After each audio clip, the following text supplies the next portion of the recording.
اعوذ باللہ من الشیطان الرجیم، بسم اللہ الرحمن الرحیم۔ سب سے پہلے درود و سلام محمد و آل محمد پہ، اللہم صلی علی محمد و آل محمد۔ آج کی ہماری ویڈیو بہت ہی اہم ہے۔ اس ویڈیو میں ہم بات کریں گے اسم اعظم کی تلاش کے بارے میں کہ اسم اعظم ہے کیا اصل میں، اور تمام اولیاء اللہ اس بات سے متفق ہیں کہ یہ چیز اسم اعظم ہے۔ اسم اعظم وہ نام ہے یا وہ شخصیت ہے یا وہ دعا ہے جو پڑھ کے یا جس کے وسیلے سے ہم اللہ تعالیٰ سے اپنی کوئی بھی حاجت طلب کریں تو اللہ تعالیٰ وہ ہماری حاجت پوری فرما دیں۔ میری اللہ تعالیٰ سے دعا ہے کہ میں آج جس ہستی کے بارے میں بات کرنے جا رہا ہوں، اللہ تعالیٰ مجھ میں جو بھی کمی کوتاہی ہو یا جو بھی گستاخی ہو، ان کی بارگاہ میں کوئی بھی گستاخی سرزد ہو جائے تو اللہ تعالیٰ مجھے معاف فرمائے۔ تو اب ہم بات کرتے ہیں تفصیل سے اسم اعظم کے بارے میں۔ کچھ کتابوں میں یا چیزوں میں ہمیں ملتا ہے کہ اسم اعظم جو ہے نا وہ اللہ تعالیٰ کا ذاتی نام ہے، کیونکہ اسم اعظم جو ہے نا وہ اسم کا معنی ہے نام اور اعظم کا معنی ہے بڑا، تو سب سے بڑا جو نام ہے وہ اللہ تعالیٰ کا ہی نام ہے۔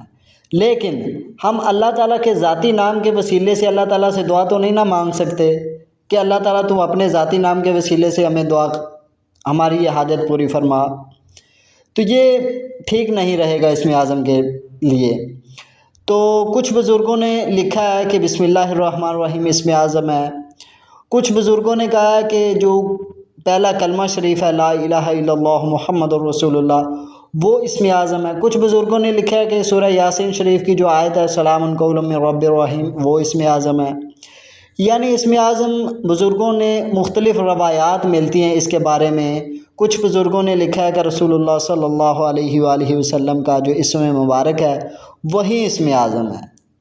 تو جو مختلف بزرگوں نے اپنے مقام اور اپنے علم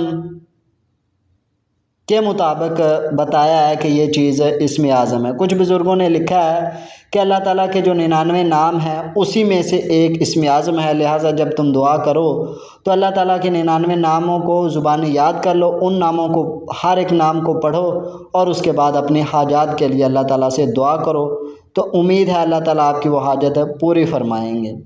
کچھ بزرگوں نے لکھا ہے کہ سورہ مزمل شریف اسم اعظم ہے۔ کچھ بزرگوں نے لکھا ہے کہ اللہ تعالیٰ کا جو صفاتی نام ہے اسم وہاب اور لطیف، یہ اسم اعظم ہے۔ تو اب ہم بات کریں گے کہ اصل میں اسم اعظم ہے کیا۔ حضرت محی الدین ابن عربی رحمۃ اللہ تعالیٰ علیہ سے پوچھا گیا کہ اسم اعظم کیا ہے، تو آپ نے فرمایا کہ اسم اعظم غوث الزماں کا نام ہوتا ہے، غوث وقت کا نام ہوتا ہے، یعنی جو صاحب وقت ہوتا ہے، جس کو وقت کے اوپر تصرف ہوتا ہے، جو قطب اکبر ہوتا ہے، اس کا نام اسم اعظم ہوتا ہے۔ آپ نے یہ راز کھول دیا کہ جو قطب اکبر ہے اس کا نام اسم اعظم ہے۔ وہ کون ہے؟ حضرت سیدنا شیخ عبد القادر جیلانی، محبوب سبحانی، قطب الربانی، میر میرا سیدنا عبد القادر جیلانی رضی اللہ تعالی عنہ کا جو نام ہے، آپ کی جو شخصیت ہے مبارک، وہی اسم اعظم ہے۔ اب اس کی میں تفصیل آپ کے سامنے پیش کروں گا کہ وہ کیسے ہے۔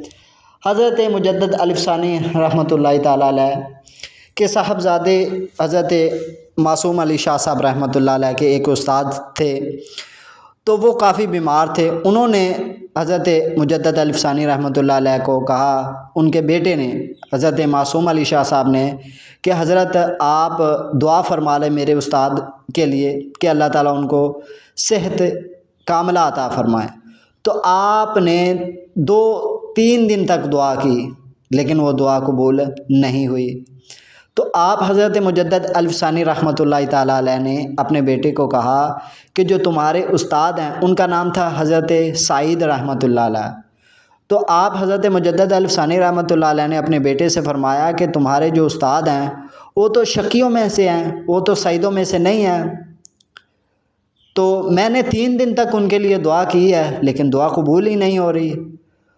تو ان حضرت مجدد الف ثانی رحمۃ اللہ علیہ کے جو بیٹے تھے معصوم علی شاہ صاحب، تو وہ رونے لگے کہ ابا جان یہ تو میرے استاد ہیں، آپ کچھ کریں ان کے لیے کہ اللہ تعالیٰ ان کو شکیوں سے نکال کر سعیدوں میں داخل فرما دے اور اللہ تعالیٰ ان کے صحت کاملہ عطا فرمائیں۔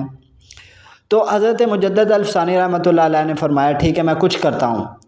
تو آپ نے فرمایا کہ میں نے اپنے مرشد سے سنا تھا یا میں نے کہیں پڑھا تھا کہ غوث وقت جو غوث الزماں ہوتا ہے اس کے وسیلے سے اللہ تعالیٰ سے اپنی جو بھی حاجت مانگی جائے تو اللہ تعالیٰ آپ کی حاجت پوری فرماتے ہیں۔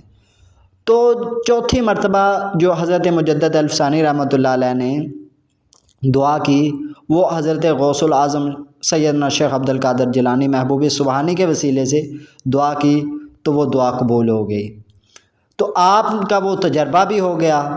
تو آپ نے فرمایا کہ پھر میں نے اپنی تمام تر حاجات، اپنی تمام تر مرادیں حضور غوث پاک کے وسیلے سے اللہ تعالیٰ سے مانگی تو اللہ تعالیٰ نے وہ میری حاجت پوری فرما دی۔ اب ایک اور واقعہ اس بارے میں ملتا ہے حضرت بندہ نواز گیس دراز رحمۃ اللہ تعالیٰ علیہ۔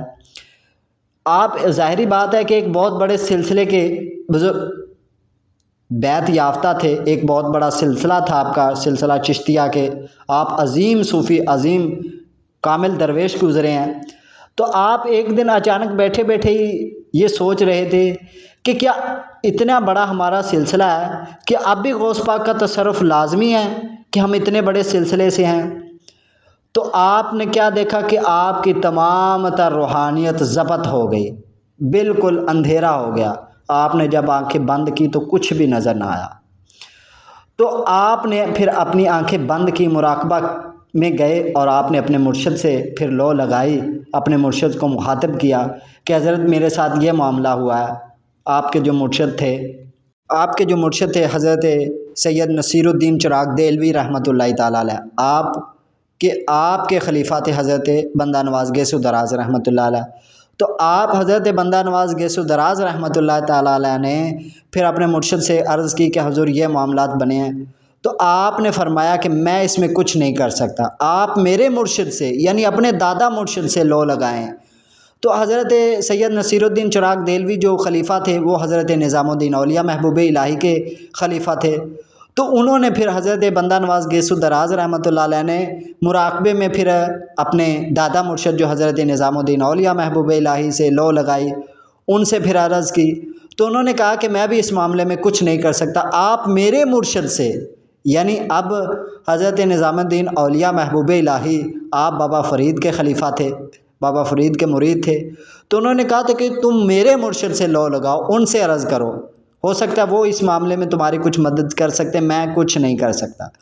تو پھر حضرت بندہ نواز گیس دراز رحمۃ اللہ علیہ نے مراقبے میں حضرت نظام الدین اولیاء محبوب الہی کے جو پیر و مرشد تھے حضرت بابا فرید الدین مسعود گنج شکر رحمۃ اللہ تعالیٰ علیہ، ان سے عرض کی کہ حضرت میرے ساتھ یہ معاملہ بنا ہے، آپ اس میں کچھ میری مدد فرمائیں۔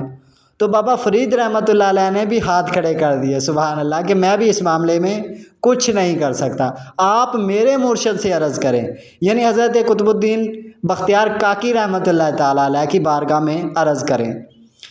تو حضرت بندہ نواز گیس دراز رحمۃ اللہ تعالیٰ علیہ نے، کیونکہ باقاعدہ ایک سلسلہ کڑی در کڑی جڑا ہوتا ہے، جب ایک بندہ کسی سلسلے میں بیعت ہوتا ہے تو باقاعدہ اس کے پشت پناہ تمام پورا سلسلہ اس کے پیچھے ہوتا ہے، جہاں سے وہ سلسلہ شروع ہو رہا ہے وہ بزرگ کی نظر اس کے اوپر ہوتی ہے وہاں تک، یعنی باقاعدہ ایک سیڑھی ہوتی ہے، ایک کڑی جڑی ہوتی ہے۔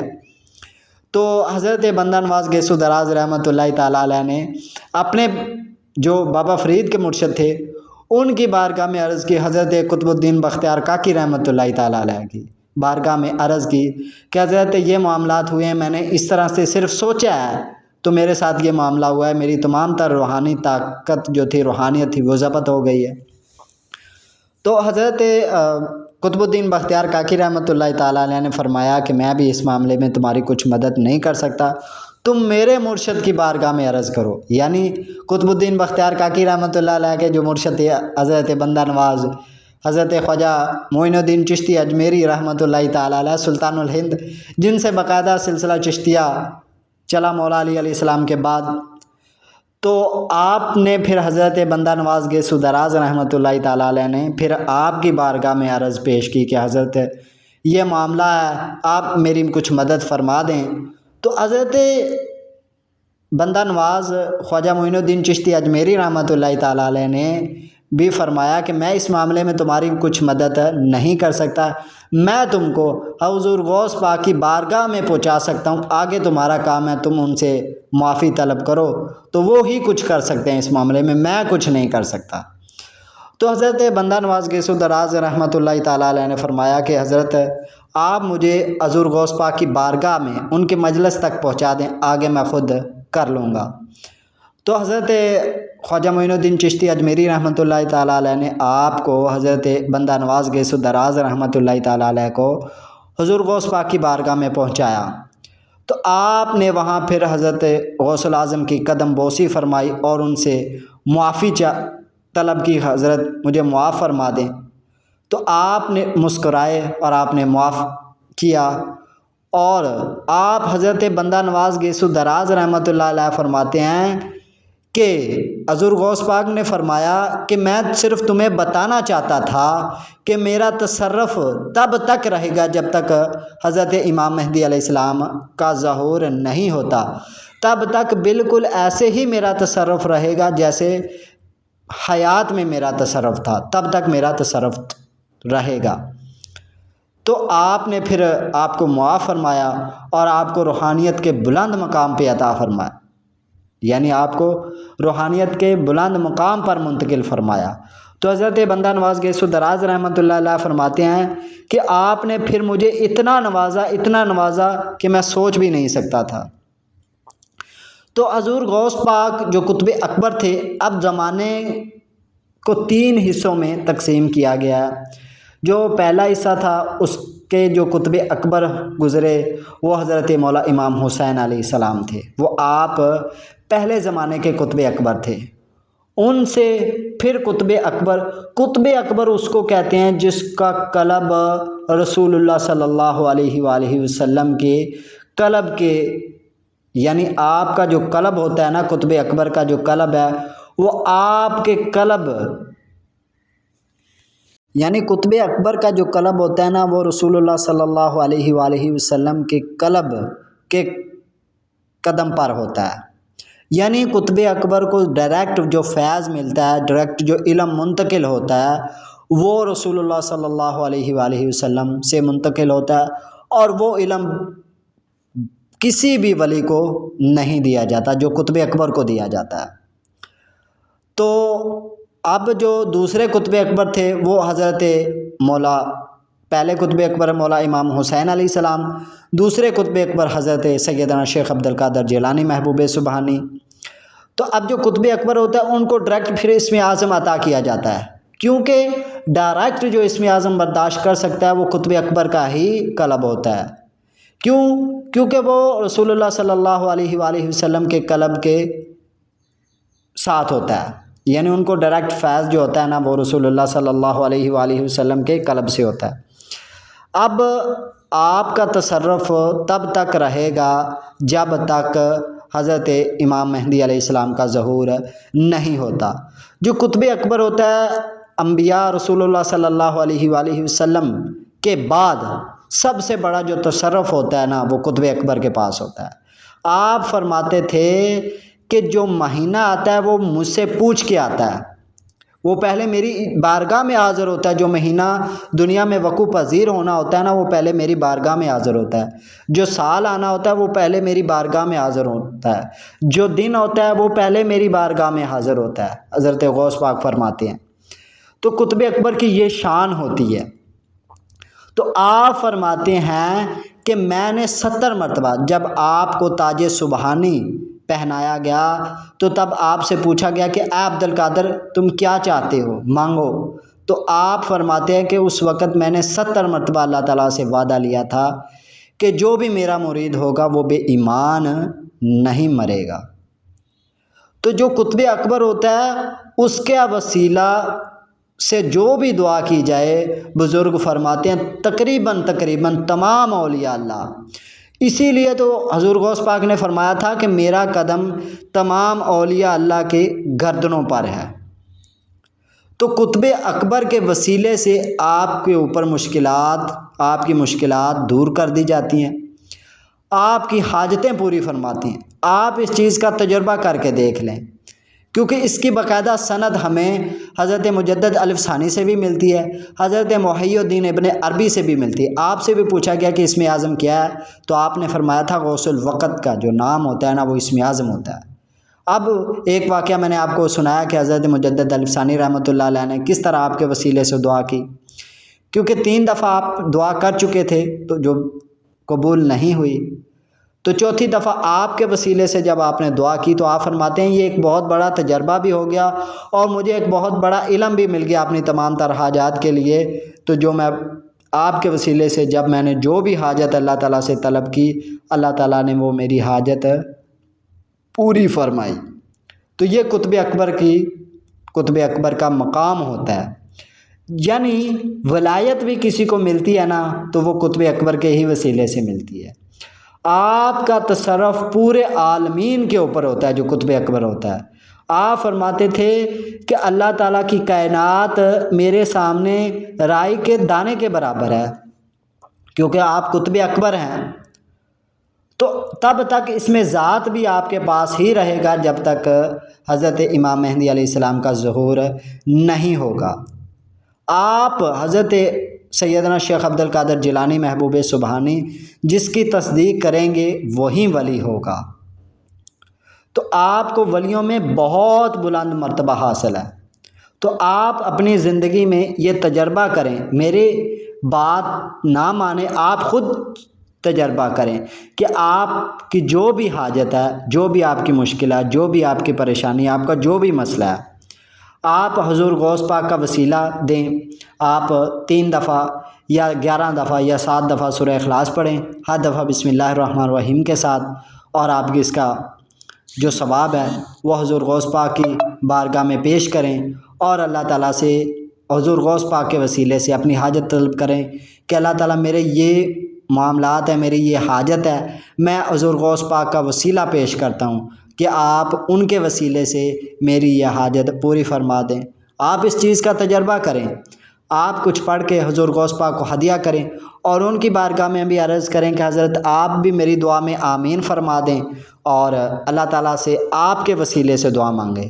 تو ایسا ہو ہی نہیں سکتا کہ آپ کی دعا رد کی جائے، کیونکہ اللہ تعالیٰ آپ کسی بھی ولی کے مزار پہ چلے جائیں، وہاں دعا مانگیں گے تو وہ رد نہیں ہوتی۔ آپ تو پھر وہ اولیاء اللہ کے سردار ہیں، قطب اکبر ہیں آپ، تو قطب اکبر کا تصرف بہت بڑا ہوتا ہے، ان کو ڈائریکٹ رسول اللہ صلی اللہ علیہ وآلہ وسلم سے فیض ہوتا ہے، ان کے قلب سے فیض ہوتا ہے، کیونکہ یہ واحد قلب ہوتا ہے جو اللہ تعالیٰ کے ذاتی نام اور اللہ تعالیٰ کے جو عطا کردہ علوم ہوتی ہے ان کی تاثیر کو برداشت کر سکتا ہے۔ آپ اپنی محفل میں صرف یہی کہتے تھے کہ الحمدللہ، تو کتنے جنازے، کتنے لوگوں کی روح پرواز کر جاتی تھی۔ کیوں کر جاتی تھی؟ کیونکہ جو آپ کی زبان مبارک سے الفاظ نکلتے تھے وہ نور سے پر نور ہوتے تھے۔ اب وہ نور کوئی قلب برداشت کر لیتا تھا، کوئی نہیں کر پاتا تھا، اور جو نہیں کر پاتا تھا تو وہ ان کی روح قبض ہو جاتی تھی۔ تو یہ شان تھی آپ کی۔ تو آپ کا تصرف بہت بڑا ہے، بہت بڑا تصرف ہے آپ کا۔ تو آپ اس چیز کو اپنے تجربے میں لائیں، آپ کی جو بھی حاجت ہے، جو بھی آپ کی مشکلات ہے، آپ کا تصرف جب تک اسم اعظم آپ کے جو اسم ذات ہے نا وہ آپ کے پاس رہے گا، جب تک حضرت امام مہدی علیہ السلام کا ظہور نہیں ہوتا۔ جب آپ کا ظہور ہو جائے گا تب حضور غوث پاک سے اسم اعظم آپ کو عطا کر دیا جائے گا، حضرت امام مہدی علیہ السلام کو۔ تو تب تک آپ کی جو بھی حاجت ہے، آپ کے جو جو معاملات ہیں وہ آپ حضور غوث پاک کی بارگاہ میں پیش کریں، ان سے کہیں کہ حضرت آپ نظر کرم فرما دیں، یہ میرے معاملات ہیں، یہاں میں پھنسا ہوا ہوں، تو آپ کی بارگاہ میں میں اپنا مسئلہ پیش کرتا ہوں، آپ اللہ تعالیٰ سے مجھے میری یہ حاجت پوری کروا کے دیں، میں آپ کی بارگاہ میں اپنا سوال رکھتا ہوں، آپ تو کریم ہیں، تو آپ میری رہنمائی فرما دیں۔ تو ایسا ہو ہی نہیں سکتا، کیونکہ ہندوؤں نے بھی آپ سے ہی فیض لیا ہے۔ اب بابا گرو نانک رحمۃ اللہ تعالیٰ علیہ کو بھی آپ سے ہی فیض ہوا ہے، تو آپ نے اب تک لوگوں کو آپ فیض دے رہے ہیں، کیونکہ آپ کا تصرف ہے اتنا، تو آپ کے وسیلے سے جو بھی اللہ تعالیٰ سے حاجت مانگی جائے، جو بھی اللہ تعالیٰ سے مراد مانگی جائے، اللہ تعالیٰ وہ کبھی بھی رد نہیں فرماتے۔ آپ یہ تجربہ کر کے دیکھ لیں، آپ کا بڑا تصرف ہے۔ تو یہ تھی ہماری آج کی ویڈیو، آپ کو سمجھانے کے لیے، آپ کو بتانے کے لیے کہ اسم اعظم حضرت محی الدین ابن عربی فرما گئے ہیں کہ اسم اعظم جو غوث الوقت ہوتا ہے نا، اس کا نام ہوتا ہے۔